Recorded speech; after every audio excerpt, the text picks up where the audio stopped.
विचारावं, असं बेंबीच्या देठापासून वाटलं पाहिजे. वाटणं बंद झालंय, कोणाचा काही दोष नाही. संवाद हरवलेला आहे आणि संवाद फार महत्वाचा आहे मंडळी. बघा, संवाद होता म्हणूनच भगवद्गीता जन्माला आली. कृष्णार्जुनातला संवाद येते, चॅटिंग नाहीये.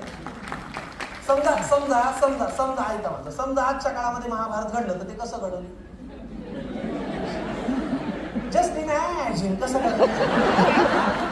समजा हे कुरुक्षेत्र आहे, अर्जुन बसलाय व्हॉट्सअपवर चॅटिंग करत. त्यानं कृष्णाला व्हॉट्सअप केला असता, हे बडी I am in trouble, please guide मी. कृष्णही शान आहे, त्यानं काय रिप्लाय केला असता, हे बडी I am sending you the PDF file of Bhagavad Gita, download करा आणि वाचून पेटून उठा. असं घडलंय का? नाही. आस्थेनं विचारलंय आणि प्रेमानं सांगितलंय, तेव्हा जन्माला आली भगवद्गीता. मंडळी, नामदेव महाराज पांडुरंगाला म्हणले, काय म्हणले? पांडुरंगा दूध पी. संवाद आहे. पांडुरंगा दूध पी. विटेवर उतरावं लागलं सावळ्या देवाला. नामदेव महाराज म्हणले असते, मला इगो आहे, ठेवलंय दूध, प्यायचंय तर मी.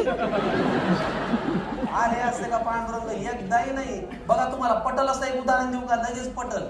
संवाद संपला होता म्हणूनच मुंबईतला बांद्र्याचा बाण ठाण्याला गेलाय.